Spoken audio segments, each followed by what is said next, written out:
Today we delve into the profound teachings of the Mandukya Upanishad. This Upanishad reveals the profound significance of the sacred syllable Om, breaking it down into its four fundamental aspects. It illuminates the connection between the cosmic cycle of creation and the essence of Om, offering timeless wisdom on the nature of existence and consciousness. This Upanishad is derived from the Atharva Veda. It describes the concept of Akshar Brahm, known as Om, through its four stages and their respective states. It explains the various manifestations of Om in both the Smashti external universe and Vyashti individual universe or body. The Mandukya Upanishad is the shortest of the 11 Upanishads, consisting of only 12 mantras. According to ancient guru traditions, reciting the peace invocation was considered essential before studying any subject or scripture. Among the 11 Upanishads, 3 are derived from the Atharva Veda: Prashnopanishad, Mundakopanishad, and Mandukya Upanishad. All 3 of the Shanti part are identical. May whatever we hear with our ears be auspicious. May whatever we see with our eyes be auspicious. May our limbs be stable, healthy, and strong. May we always engage in actions that benefit the divine. May Indradev bestow peace and welfare upon us. May Pusha, the deity of nourishment and fertility on earth, bring us welfare and prosperity. May Garud, the enemy of our enemies, bless us with peace. May Brihaspati, the divine teacher, ensure our well-being.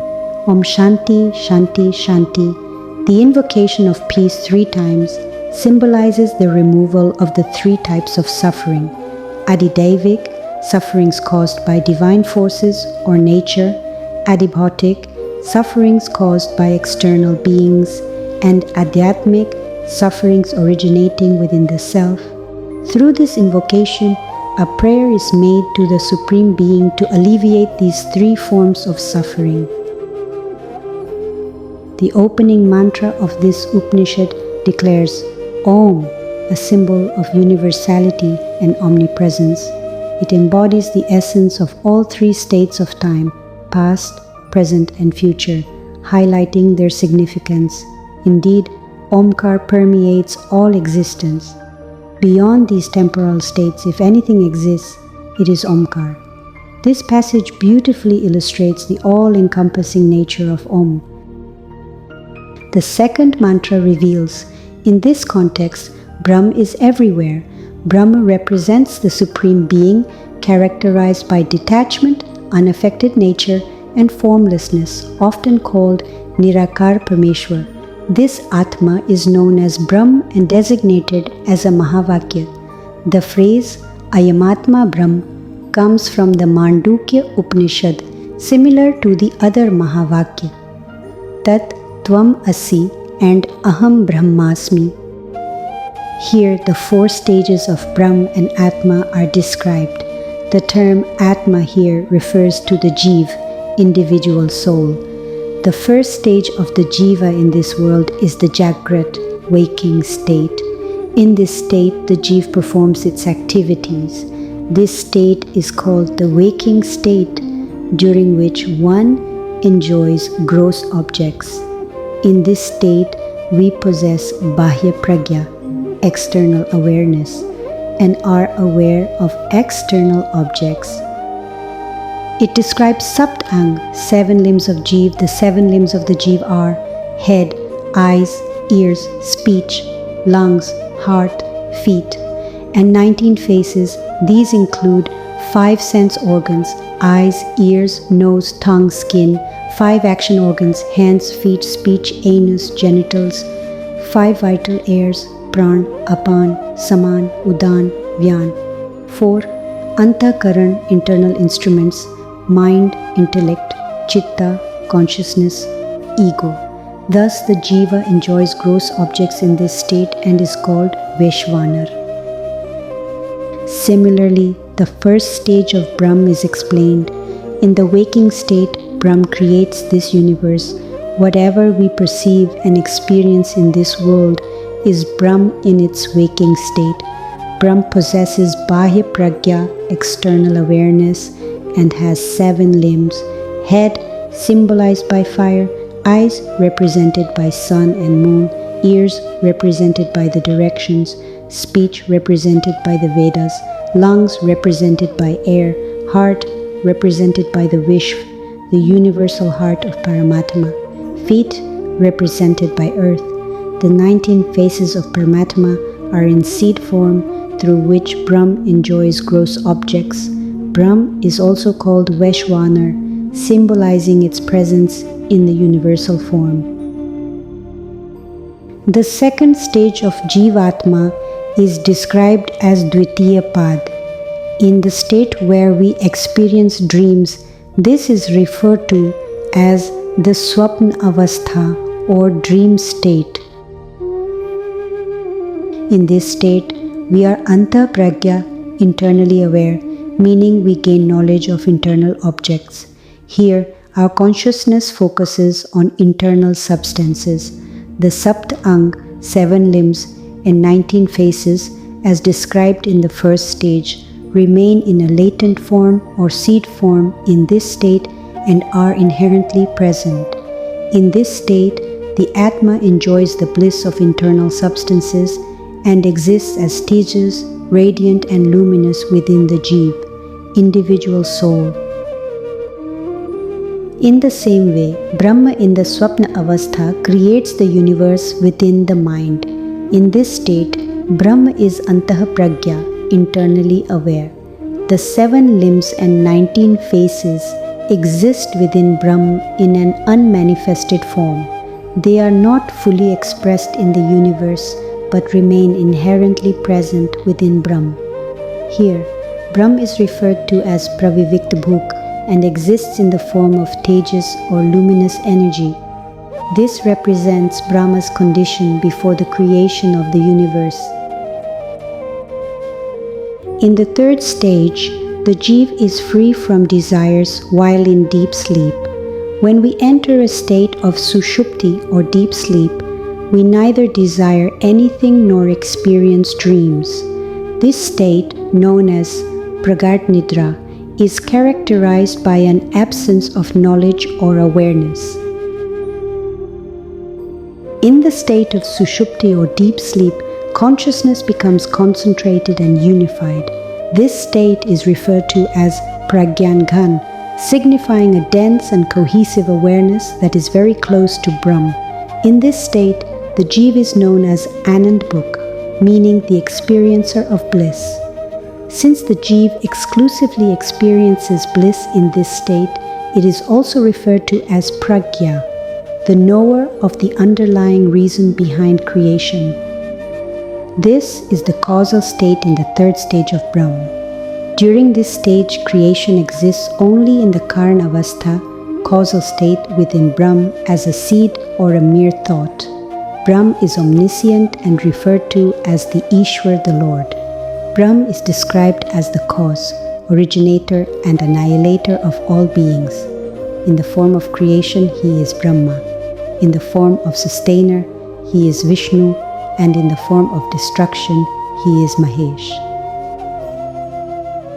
And this fourth state is the intrinsic nature of both Brahm and Atma. In this state, the Jiv neither has Antapragya, awareness of internal objects, nor Bahya Pragya, awareness of external objects. It is neither aware of the internal world nor the external world. The Jiv is not Ubhaya Pragya, meaning it does not know both internal and external worlds. It is neither concentrated consciousness nor any form of concentrated awareness. It is neither knowledgeable nor can it be called ignorant. Similarly, the nature of Brahm is such that it neither knows everything nor knows nothing. It exists purely as a drashta, the observer. It knows everything yet remains unattached to anything, which is why it is described as asang, detached. This is its inherent nature. Brahm is invisible. It cannot be seen. It cannot be grasped or held.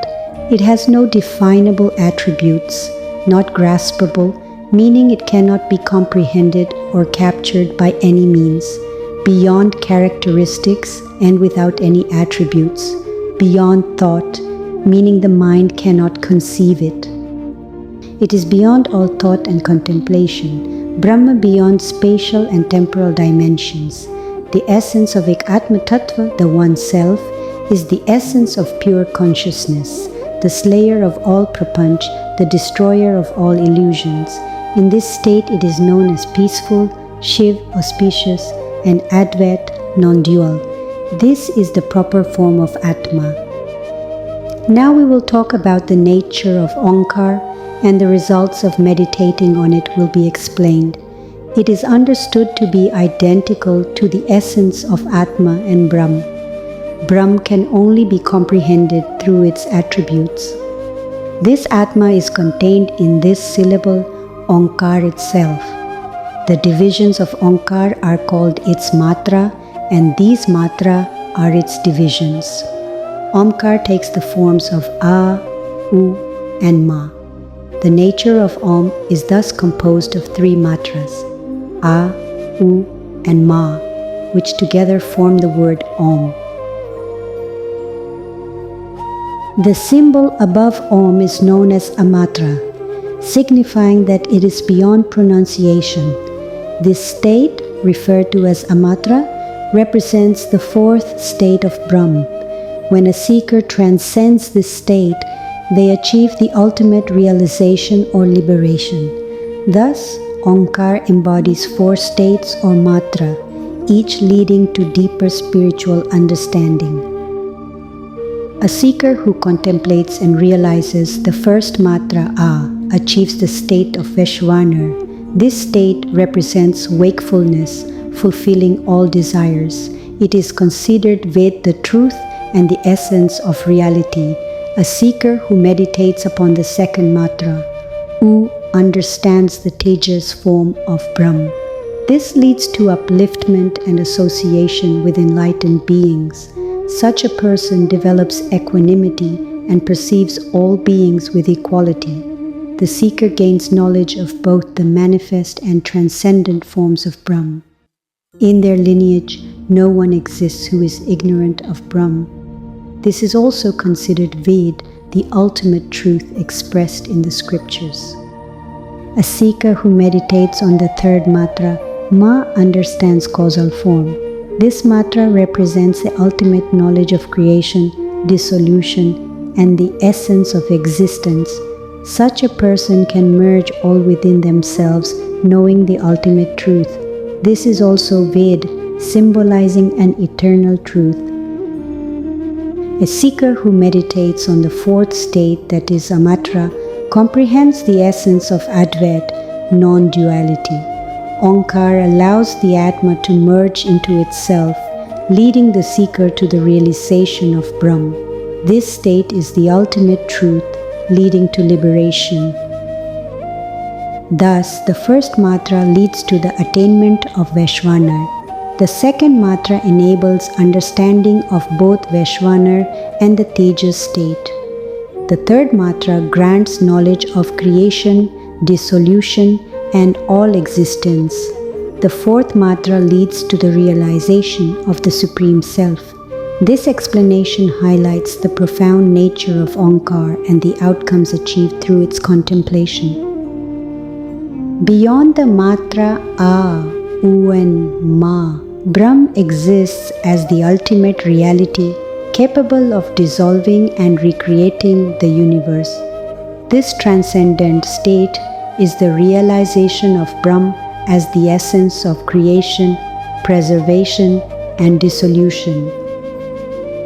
This journey from the gross to the causal forms reveals the essence of the Atma and the universe's interconnectedness.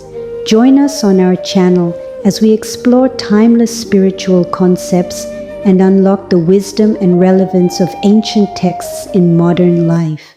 Together, let us embark on a path of self-discovery and higher consciousness.